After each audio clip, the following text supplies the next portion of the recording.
Hello to the world and to the kingdom citizens. I greet you in the precious name of Yeshua Messiah, Yeshua HaMashiach, who said in his word in John 8 and 32, "And ye shall know the truth, and the truth shall make you free." Hi, I'm Dr. John Curry, Ambassador, Pan-African, and welcome to the Embassy of the Kingdom of Heaven on Earth. If you want to follow this podcast, please subscribe to JC Global Embassy TV 1. Ring the bell and hit the thumbs up button. Today's message is entitled, Africa is in Crisis Mode, Point 2.0. Africa is in Crisis Mode, Point 2.0, which simply means that Black Africans all over the world, especially on the continent of Africa, we must unite. And the sooner we unite, the better it would be for us. But if not, how goes Africa is how goes America. So I just want you to take a look at this clip by Professor P.L.O. Lumumba. It's a great clip, something that you need to know. We can't say we're African Americans and don't have a clue about what's going on in Africa. Let's take a look at this clip, and I trust you will benefit from it. Started with slavery. When slavery had lost its value, it graduated into colonization. And that is the context in which Berlin must be seen. When the European powers sat in Berlin and divided the continent of Africa into spheres of influence. When colonization had lost its luster through a combination of certain realities and agitation from the continent, we regained our independence. But as John Henry Clark, that great African American, said, we regained independence by mimicking European governance systems. And he rightly says, no African country will ever succeed on the basis of those systems. After that, the neo-colonial project was instituted. And all of us will remember Kwame Nkrumah's book, Neo-Colonialism, the Last Stage of Imperialism. And he there says the most dangerous. We are now in a neo-colonial stage when the European powers are at their most diabolical, when the Americans are at their most diabolical. And it's not lost on me that they'll be meeting in Hiroshima next week as the G7. And how do they interfere? They interfere militarily. They ensure that you in the military are trained in Sandhurst, are trained in West Point, so they affect your mind. They interfere diplomatically, sometimes through gunboat diplomacy. And that is why you see sometimes your typical European ambassador treats our heads of states in a condescending manner. They interfere through institutions such as the IMF and the World Bank. They interfere by ensuring that our economic infrastructure is beholden to theirs through dollarization. They interfere through education. They interfere by influencing our processes, by lending us advisors who tell us what to do. The neo-colonial project is alive and well, and it is at its most dangerous, and we Africans must smell the coffee. If we don't, they are going to continue to interfere. How else do they interfere? Through NGOs, Danida, CIDA, UK Aid, USAID. These are Trojan horses that are introduced into our countries for the purpose of influencing our processes. And they infiltrate our institutions. Right now, if you look at the African Development Bank, look at the shareholding. It's Americans, it's Germans, it's Japanese, it's the French. And the Europeans have done their bit. They also interfere through post-colonial institutions. The Commonwealth of independent nations, they are not sovereign states, former French-speaking nations. These are the instruments that they interfere through. And how do we then deal with this situation? we Africans must now begin to recognize, and this was recognized as early as 1963, and the chair of the commission is here. They'll be celebrating 60 years in Addis Ababa, Ethiopia. And 60 years ago, on the 24th day of May, Kwame Nkrumah warned us. He said, if we are not united, they are going to interfere with us militarily. They are going to interfere with our economy. They are going to interfere with our agriculture. They are going to interfere with our health. Our duty, and I hope that when African heads of states and government meet in Addis next week, it will not be another jamboree at which pro forma speeches are read. I hope it will be an occasion to give meaning to Africa Agenda 2063. I hope it will be an occasion to give meaning to Africa Continental Free Trade Area. I hope it will be an occasion to revitalize the Malabo Declaration, the Maputo Declaration, the Yamoussoukro Declaration. In other words, we Africans, as I conclude, we Africans must stop operating in silos. Rwanda alone will not confront them. Burundi alone will not confront them. But if we go through the regional bodies and ultimately the African Union, we may indeed succeed in putting away this bulwark. And remember, it is no longer just Europe. There is a new scramble for Africa. The Chinese are here. The Turks are here. The Qataris are here. All of them are coming back. And the military bases that you see here is telling you that if you don't behave, we are going to use force. Sometimes I wish, and I'm saying this seriously, that we too had a nuclear weapon, because that is what Europe and America understands. The impact of European and American and Russian and Chinese interference is a raw wound. It is not something that is in the past. It is something that is happening as we speak. And therefore, when we speak to it, we are speaking to it to warn ourselves of the reality. When we speak about the Danidas and the NGOs, these are bodies whose raison d'etre is to ensure that we remain in a perpetual state of begging.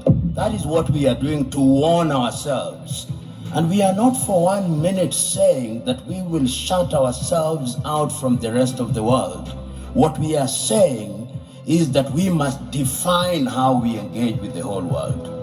And we are saying that as individual countries, we are weak, and the rest of the world wants to operate and to deal with us in our weak state.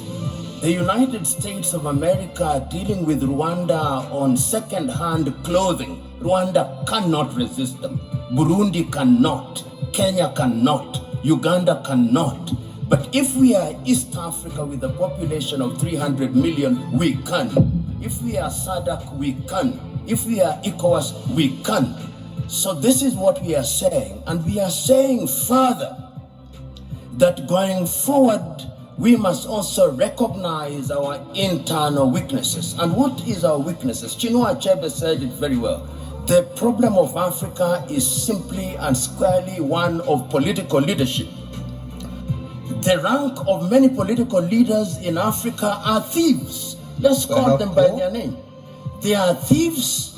They are individuals who are not interested in the interest of this country. And as long as we continue electing such individuals into positions of power across Africa, they are going to be manipulated. What then is the responsibility of the citizenry? The responsibility of the citizenry is to make demands. To make noise. The chairman here, I hope he has received the several letters that I have written to him. I've written several letters to his organization, talking about the role of the African Union in peacemaking. I wrote to the chairman only last week about the situation in Sudan, saying we must solve our own problems. And I want to see a crusading African Union, so that it's not the Americans and the Saudi Arabians who are summoning them to Jeddah. It should be in Addis Ababa. In a nutshell, Joe, What I'm saying is that we have a responsibility to ourselves, both at the leadership level and at levels of the civic society. We must be engaged in a positive manner, and we must keep on shouting without being diplomatic, because diplomacy is lulling us into a false sense of security. And lastly, I want to say this. When foreign powers come, we must always be reminded of these goodies that they bring to us. It used to be said of the Trojan War that even when the Greeks bear a gift, they do not mean well. They never mean well.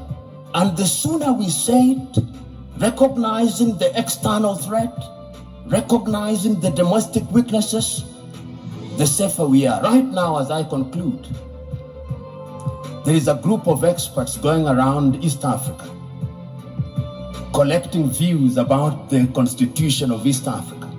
I've just written to them this morning. They are leaving Kenya. If you ask 10 Kenyans, possibly only one knows they're in Kenya. Then they will be going to Burundi. If you ask your typical African about Africa Agenda 2063 out of 10, if 2 know about Africa Agenda 2063, you'll be lucky. If you ask them about the Africa Continental Free Trade Area, 10. If 2 know, you'll be lucky.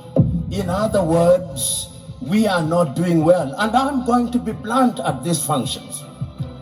If you ask the chair of the African Union, who funds the African Union, possibly 60% of the budget is externally funded. He who pays the piper calls the tune. That is the reality of the world. We must begin to pay for our own things in order to be understood and to be respected. In other words, Africa recognizes the need to define herself and to define her agenda. And I do not begrudge nations. How goes Africa is how goes America. We must stop waiting on the Europeans to save black folks in America, and we must start learning quickly to save ourselves. Because if not, in America, we may be looking at slavery 2.0. That define themselves and their agenda. Ronald Reagan once said it, and I agreed with him, that every nation does what is in her best interest. And I have no problem with that. The problem that we have is that at critical moments in African history, we have failed to seize the moment. You will remember in 1917 at the Champaran campaign, Mahatma Gandhi told Charlie Andrews, I do not want you to participate because at this point in time, the Indians must believe that they can do it themselves. In other words, there comes a time in the history of a nation when even friends of goodwill must be told, keep aside. We want to believe that we can do it, and your help must be surreptitious and subterranean if you are a person of goodwill. And the Champaran philosophy is what we must define for ourselves. In the year 2005, the former Prime Minister of Britain, Tony Blair, put together 17 individuals in what was then called our common interest. The report on the African Commission. The Prime Minister, he was then the President of the European Union, from which Britain has now left, and he was also the President of the G8 at that time before the exclusion of Russia. They produced a report. Right now, when I see the Blair Institute moving around Africa, they are implementing exactly what was in that particular report, and I have a copy of it, not for the benefit of Africa, but for the benefit of the Institute. And what they have done is to sugarcoat it and camouflage it for the purpose of hoodwinking Africa and for the purposes of creating an environment which benefits foreign companies to the detriment of the continent of Africa. So that some of these engagements are anodinal. They simply lull us into a false sense of security. Do I blame them? No. That is why I agree that we must decolonize all learning. I don't know who said it, that if you have that the happiness of the slave is the comfort of the slave owner. And I'm saying that if Africa does not recognize this, then Africa will never recognize and realize our potential. The saying goes that if you behave like grass, goats will eat you. And many times we in the African continent behave like grass and we are fit for eating. And that is what I'm saying, going forward in a strategic engagement such as this, it is incumbent upon the continent of Africa. And remember I said there is a new scramble, sometimes subtle, sometimes not so subtle. There was 1 month in this continent when the Russian foreign minister was here, the American foreign minister was here, the Chinese foreign minister was here, the French president was here, the Turkish president was here, within a period of 2 weeks. What were they looking for? What is in their best interest? They engaged little countries. They don't want to engage the East African community. They don't want to engage SADC. They don't want to engage ECOWAS, because when they are big, they are not manipulable. And when on the 14th and 15th days of last year, the African heads of states and government were summoned, and I use the word summoned very deliberately, to Washington, D.C. After the president had spoken to them and given them photo ops, Africa was given 60 billion. 54 countries, 60 billion. And then the American president started engaging in bilateral agreements with Burundi, with Lesotho, with Kenya. That is what we are saying, that going forward we must be conscious.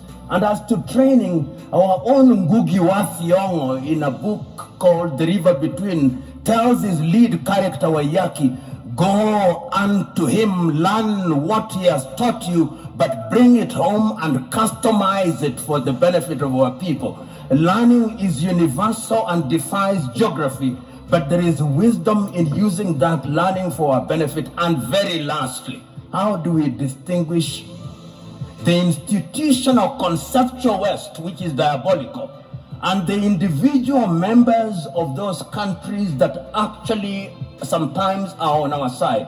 Institutionalized conceptual West, as articulated through government, is fundamentally diabolical.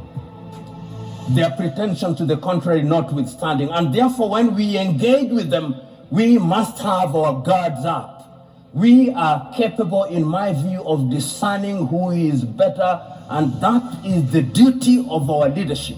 Our leadership doesn't do a good job out of it, and that is why the demand from the civil society, the demand from academia must remind leadership at all times, you are dining, and I'm using this as a term of art, that when you are dining with the devil, you must do so with a long spoon. Thank you. Let us not drown ourselves in semantics.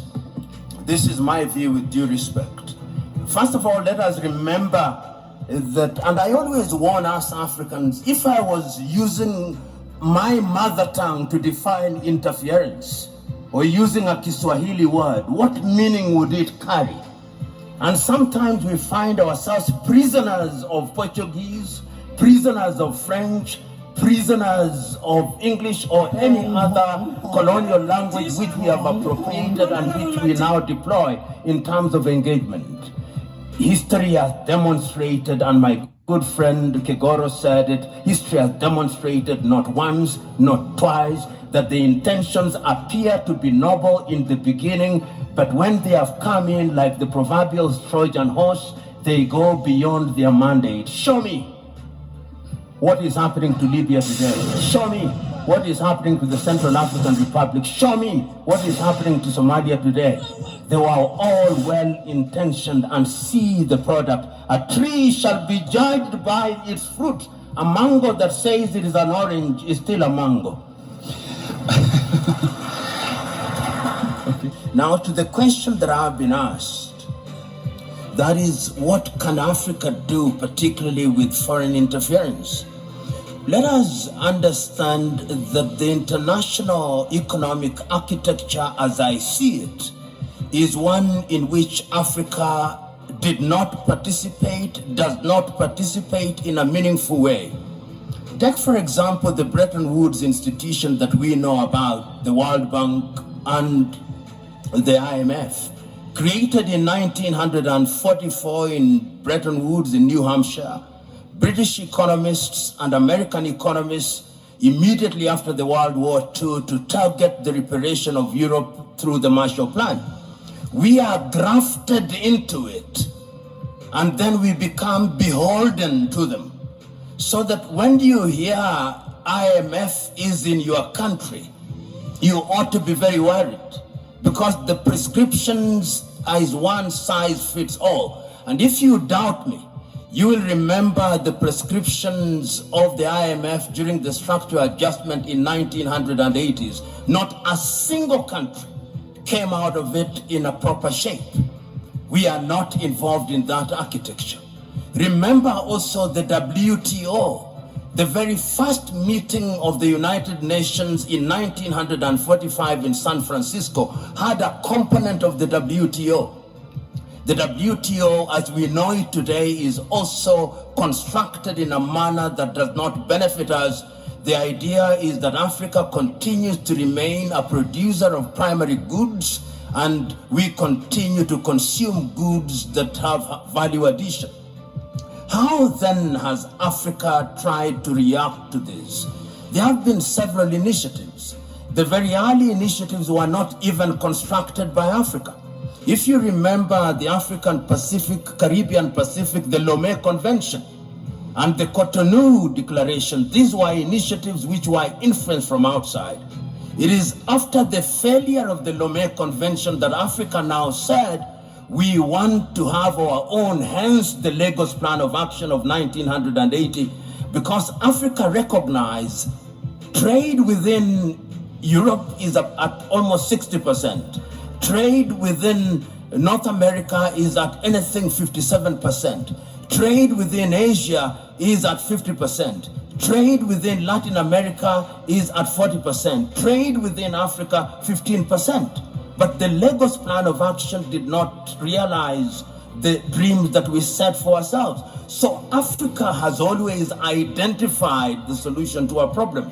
In fact, and the president of the commission, of the chairman commission, will agree with me. If you listen to Kwame Nkrumah when he spoke on 24th day of May 1963, he said, the only way in which we are going to ensure that we survive in this hostile world is to have one government. Perhaps some said he was naive, he was too idealistic, but he could see it. He could see that the smaller we are, the weaker we are in all aspects. He said, even one army, even one foreign policy, he said. And people thought he was naive. In 2013, when we came up with Africa Agenda 2063, and I invite you to read the letter written by Nkosazana and Dlamini Zuma, from whom the president took over. She's apologizing to Kwame Nkrumah. She's saying, we wish we listened to you. So what are we doing as Africa in terms of trying to deal with this foreign interference? Having recognized these, first of all, under the REX, the East African Community, you remember there was the Committee of Fast Tracking of the East African Community and East African Confederation. The first president of East Africa ought to have been sworn in 2010. It did not happen. As I'm talking to you, there is now a body that is moving around trying to create a constitution for the East African Confederacy, which is a realization that if we want to interfere, if we want to stop foreign interference and we want to engage constructively, we must have a big market, and that market will be the East African market.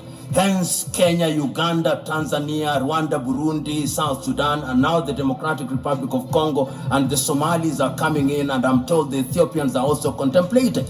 And not only in East Africa, in ECOWAS, There was even an attempt to create a currency called the ECO, which was torpedoed, as you know, by the French.